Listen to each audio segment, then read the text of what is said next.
सुबह का वक्त था। रामपुर गांव में धूप अभी अभी उगी थी। गौरी उठो, बैठी क्या हो? जाओ कुएं से पानी लेकर आओ और सब्जी भी लेते आना बाजार से। दिन भर खाली बैठी रहती हो। हाँ दीदी, अभी जाती हूँ। वैसे आज बड़े बाबा की तबीयत कैसी है? कल रात मैंने उन्हें बहुत खांसते सुना था। रात भर उनके घर से आवाजें आती रही। मुझे बहुत चिंता हो रही है उनकी। पता नहीं, और मुझे क्या मतलब उनसे? वो हमारी कुछ नहीं लगती। अपनी जिंदगी के बारे में सोचो। दूसरों की चिंता में क्यों घुली रहती हो हमेशा? दीदी, वो इस गांव के बुजुर्ग हैं। सालों से इस गांव की रक्षा करते आए हैं। हर मुसीबत में सबसे पहले वही आगे आए हैं। कम से कम इंसानियत के नाते तो उनकी चिंता करनी ही चाहिए। तुम हमेशा दूसरों के बारे में सोचती रहती हो, इसीलिए तुम्हारी अपनी जिंदगी कभी नहीं सुधरी। पहले अपने बारे में सोचो, फिर दूसरों के बारे में सोचना। अब जाओ, पानी लेकर आओ जल्दी, देर हो रही है। गौरी उठ गई और कुएं की तरफ चली गई। रास्ते में उसने देखा कि गांव के बाहर बड़े बाबा की कुटिया के सामने भीड़ लगी हुई थी। वो भागती हुई वहां पहुंची।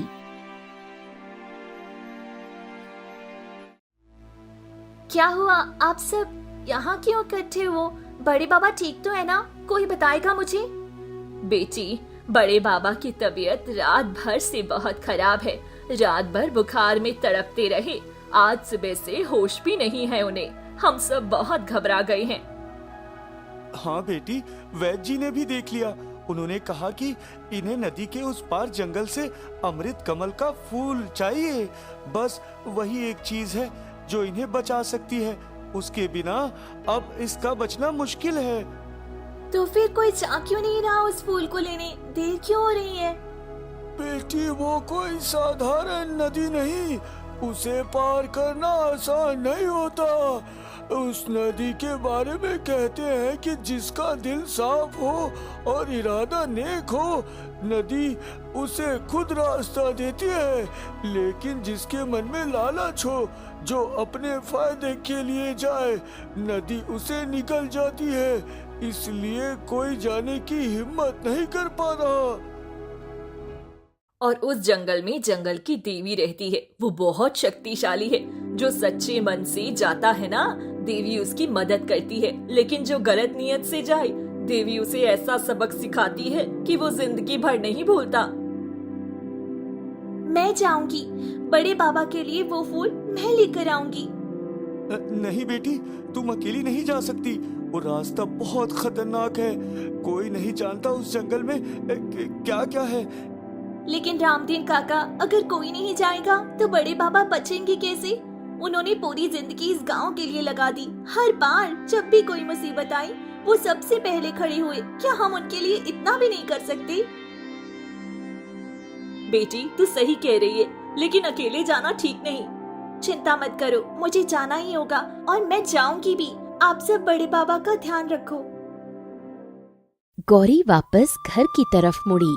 मन में एक निश्चय था, डर नहीं था। वो घर पहुंची तो रूपा आंगन में बैठकर अपने बाल संवार रही थी। दीदी, मुझे नदी के उस पार जाना होगा। बड़े बाबा की जान बचाने के लिए अमृत कमल का फूल लाना है। वो बहुत बीमार है। वैद्य जी ने कहा है कि बस वही उन्हें बचा सकता है। क्या तुम पागल हो गई हो क्या? उस नदी के पास कोई नहीं जाता, और बड़े बाबा के लिए तुम अपनी जान खतरे में डालोगी?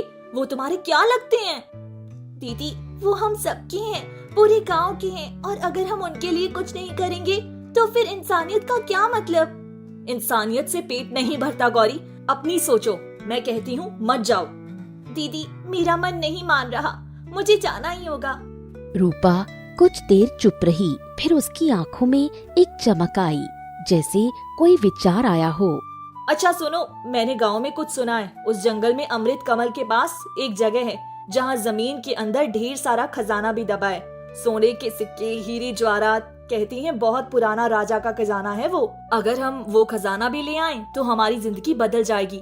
फिर हमें कभी किसी के आगे हाथ नहीं फैलाना पड़ेगा। दीदी, मैं सिर्फ बड़े बाबा के लिए जा रही हूँ। खजाने से मुझे कोई मतलब नहीं है। ठीक है, तुम्हें मतलब नहीं तो मत रखो, लेकिन मैं भी तुम्हारे साथ चलूंगी। 2 बहनें साथ जाएंगी तो ज्यादा सुरक्षित रहेगा ना। बड़े बाबा को बचाना ना बचाना, मुझे इससे कोई मतलब नहीं। लेकिन अगर उस जंगल में सच में खजाना है तो मैं उसे जरूर लेकर आऊंगी। गौरी भोली है, वो बस फूल लेकर वापस आ जाएगी, लेकिन मैं खजाना लेकर ही लौटूंगी। फिर इस गांव में गरीबी में एक दिन भी नहीं रहूंगी।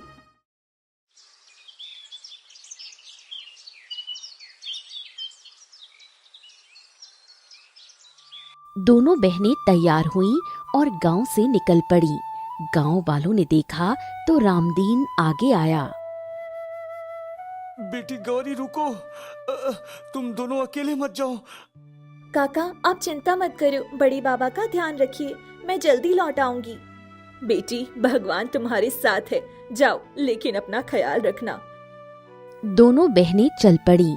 रास्ता लंबा था और जंगल घना होता जा रहा था। सामने एक नदी नजर आई। उसका पानी एकदम शांत था, जैसे कोई आईना हो। यही वो नदी होगी। अरे देखने में तो बिल्कुल साधारण लग रही है, क्या जरूरत डरने की, चलो पार कर लेते हैं। दीदी रुको, पहले दिल को शांत करो, ये नदी इरादे पहचानती है, मन में कोई लालच या गलत बात नहीं होनी चाहिए। हाँ हाँ जानती हूँ, चलो। हे ईश्वर, मैं किसी लालच से नहीं जा रही, बस बड़े बाबा की जान बचाने के लिए जा रही हूँ, मेरा रास्ता साफ करो। जैसे ही गौरी ने पैर नदी में रखा, पानी में एक हल्की रोशनी फैल गई। नदी का बहाव खुद ब खुद धीमा हो गया और जैसे एक रास्ता बन गया। अरे वाह, ये नदी तो सच में जादुई है, लेकिन मेरे लिए भी ये रास्ता देगी, मुझे बस ऊपर से दिखावा करना है। रूपा ने भी पैर रखा। पहले तो पानी शांत रहा। अरे ये क्या हो रहा है, पानी क्यों बढ़ रहा है? दीदी क्या तुम्हारे मन में कोई गलत बात है? नदी भांप रही है। नहीं नहीं कुछ नहीं है, चलो आगे। रूपा ने मन को जबरदस्ती साफ करने की कोशिश की। लहरें थोड़ी शांत हुईं। धीरे धीरे दोनों बहनें नदी पार कर गईं। वाह, ये जंगल तो बहुत सुंदर है, लेकिन खजाना कहाँ होगा? उधर जाकर देखती हूँ। दीदी रुको, पहले अमृत कमल ढूंढना है, बड़े बाबा का समय कम है। हाँ हाँ ढूंढते हैं, लेकिन पहले यहाँ वहाँ नजर तो दौड़ाएं। दोनों आगे बढ़ी। तभी सामने एक तेज रोशनी फैली। जब आंखें खुली तो सामने एक बेहद खूबसूरत स्त्री खड़ी थी। उनके बाल काले और घने थे। इस जंगल में आने वाले अक्सर रास्ता भटक जाते हैं, तुम दोनों यहाँ क्यों आए हो? बताओ, सच सच बताओ। देवी माँ, हम अपने गांव के बड़े बाबा के लिए अमृत कमल का फूल लेने आए हैं, वो बहुत बीमार हैं। सिर्फ इसीलिए आई हो और कोई कारण नहीं है? जी जी देवी माँ, बस इसीलिए। मैं सब जानती हूँ, इस जंगल में जो भी आता है उसका मन मुझसे छुपा नहीं रहता। तुम्हारे मन में लालच है, तुम खजाने के लिए आई हो। नहीं देवी माँ, मैं। झूठ मत बोलो, ये जंगल झूठ सहन नहीं करता। तुम्हारे लालच की वजह से नदी ने भी लहरें उठाई थी, अब तुम्हें इसका परिणाम भुगतना होगा। देवी ने अपना हाथ उठाया। एक तेज रोशनी निकली और रूपा चारों तरफ से धुंध से घिर गई। ये क्या हो रहा है? मुझे कुछ नजर नहीं आ रहा। देवी माँ, मुझे माफ कर दो। लेकिन देवी ने रूपा की तरफ से नजर हटा ली और गौरी की तरफ मुड़ी। और तुम बताओ, तुम यहाँ क्यों आई हो? देवी माँ, मेरे गांव में बड़े बाबा हैं, उन्होंने पूरी जिंदगी इस गांव के लिए लगा दी। आज वो बहुत बीमार हैं। वैद्य जी ने कहा है कि अमृत कमल उन्हें बचा सकता है। मैं बस उनकी जान बचाने के लिए आई हूँ। कोई खजाना नहीं चाहिए, कोई और इच्छा भी नहीं है।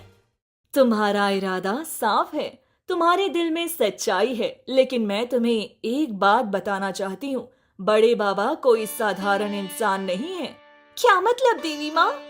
बड़े बाबा इस जंगल के रक्षक हैं। सालों पहले उन्होंने इस जंगल की रक्षा की थी। जब एक दुष्ट तांत्रिक इस जंगल को नष्ट करने आया था, बड़े बाबा ने उसे रोका था।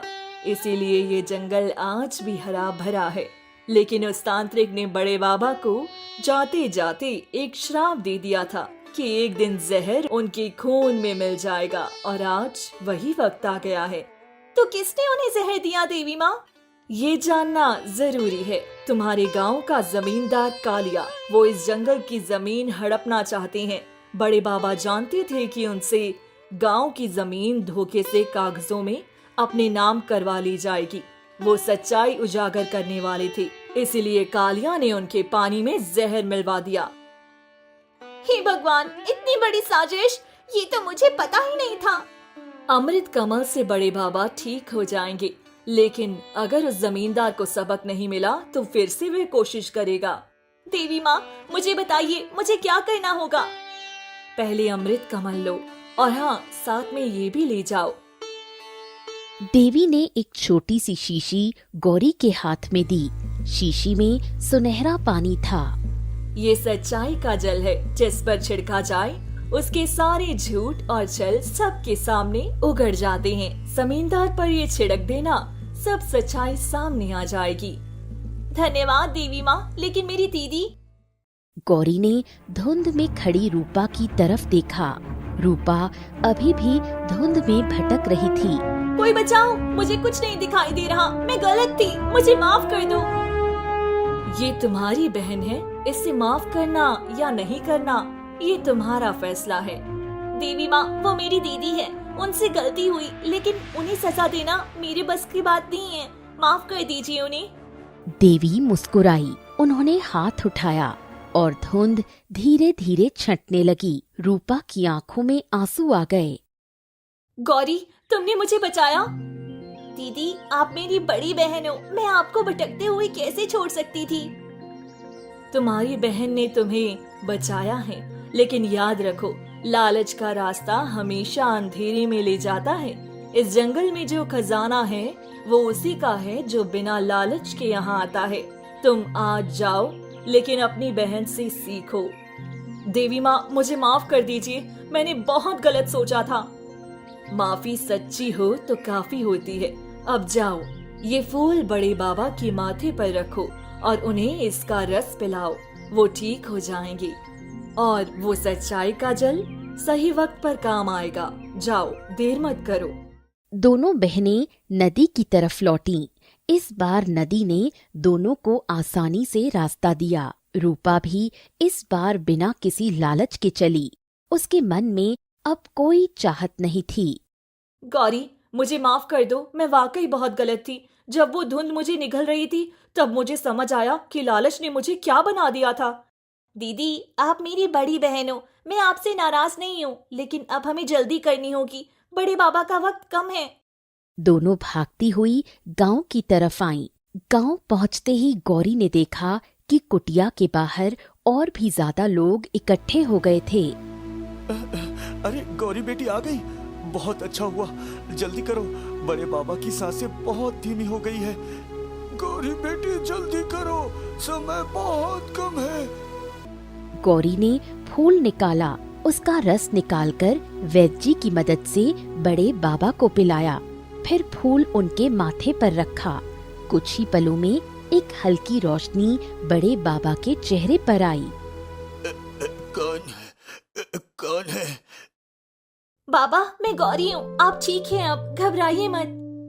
बेटी, तुम उस जंगल में गई थी? हाँ बाबा, और देवी माँ ने भी आपके बारे में बताया, सब ठीक हो जाएगा। बेटी, कालिया उस जमींदार से सावधान रहना, उसने मेरे पानी में जहर मिलवाया था। वो इस गांव की जमीन हड़पना चाहता है। उसके पास वो कागजात है जो उसने धोखे से। बड़े बाबा की आवाज कमजोर हो गई। बाबा, आप आराम करो, ये सब मुझे पता है, देवी माँ ने बताया था और मेरे पास इसका इलाज भी है। बाहर उसी वक्त शोर उठा। गौरी कुटिया से बाहर निकली तो देखा कि जमींदार कालिया अपने 5-6 आदमियों के साथ आ रहा था। अरे सुनो, ये जो कुटिया है और उसके आसपास की पूरी जमीन, ये सब मेरी है। कागजात मेरे पास है। सब बड़े बाबा को यहाँ से हटाना होगा। आज के बाद यहाँ कोई हक नहीं है तुम्हारा। ये तुम क्या बक रहे हो कालिया? ये जमीन पूरे गांव की है। बड़े बाबा यहाँ 50 साल से रह रहे हैं। हैं? 50 साल से रह रहे हैं तो क्या हुआ? कागजात तो मेरे नाम है। जो जमीन मेरी है वो मेरी है। और देखो, बड़े बाबा खुद बीमार पड़े हैं। भगवान की मर्जी है यही। हाँ, ये तुम्हारी करतूत है कालिया, तुमने उनके पानी में जहर मिलवाया था। साबित करो, तुम्हारे पास क्या सबूत है? ये बस बीमार पड़े हैं, बुढ़ापे में ऐसा होता ही है। अब तुम लोग चाहो तो इन्हें अपने साथ ले जाओ, लेकिन ये जमीन मेरी है और मैं इसे खाली करवा कर ही रहूंगा। हाँ। गांव वाले गुस्से में थे, लेकिन कालिया के पास कागजात थे और उसके साथ आदमी भी थे। कोई कुछ नहीं कर पा रहा था। तभी गौरी आगे बढ़ी। रुकिए, रुकिए। अरे कौन है ये लड़की? हटो यहाँ से, बड़ों के मामले में मत पड़ो। मैं गांव की बेटी हूँ और ये मेरा भी उतना ही मामला है जितना किसी और का। आप कहती हैं कागजात आपके पास है, लेकिन वो कागजात धोखे से बनवाए गए हैं और इसका सबूत मेरे पास है। बच्ची है ये, क्या सबूत है इसके पास? भागो यहाँ से। ये सच्चाई का जल है, जंगल की देवी माँ ने दिया है। जिस पर भी ये पड़ता है उसके सारे झूठ और छल सबके सामने आ जाते हैं। जंगल की देवी? बच्ची परियों की कहानियाँ सुनाती है। ये बकवास बंद करो और हटो मेरे रास्ते से। गौरी ने शीशी खोली और सच्चाई का जल जमींदार की तरफ छिड़क दिया। फिर कालिया के चारों तरफ एक अजीब रोशनी फैलने लगी। मैंने वो कागजात नकली बनवाए थे, पटवारी को पैसे दिए थे और बड़े बाबा के नौकर को 500 रुपए देकर उनके पानी में जहर मिलवाया था। मैं उन्हें रास्ते से हटाना चाहता था क्योंकि वो सच जानते थे, वो सच बाहर आने वाला था। कालिया खुद हैरान था कि ये सब उसके मुंह से क्यों निकल रहा है। वो मुंह बंद करना चाहता था, लेकिन सच्चाई का जल उसे रोकने नहीं दे रहा था। ये सबने सुना? इसने खुद कबूल किया। हाँ, ये खुद बोल रहा है। नकली कागजात, जहर, सब इसी की करतूत है। गांव के लोग गुस्से में आ गए। कालिया के आदमी भाग खड़े हुए। अरे रुको रुको रुको, मैं ये नहीं कह रहा था, ये तो कोई जादू था। तुम्हारे मुंह से तुम्हारा सच निकला है कालिया। अब कोई बहाना नहीं चलेगा। गांव के मुखिया को बुलाओ, इसे पकड़ो, पकड़ो इसे। गांव वालों ने कालिया को घेर लिया। वो भागना चाहता था, लेकिन भाग नहीं सका। कुछ ही देर में गांव के मुखिया आ गए। कालिया, तुमने जो किया उसकी सजा मिलेगी। नकली कागजात जब्त होंगे और इस गांव की जमीन पर तुम्हारा कोई हक नहीं। बड़े बाबा की जमीन उन्हीं की ही रहेगी। कालिया को गांव वालों ने नजरबंद कर दिया। उसके नकली कागजात जल्द ही नष्ट हो गए।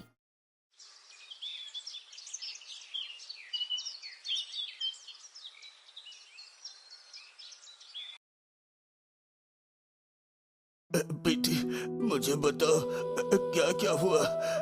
बाबा, आप आराम करो, सब ठीक हो गया है। कालिया का सच सबके सामने आ गया है। आपकी जमीन आपकी ही रहेगी।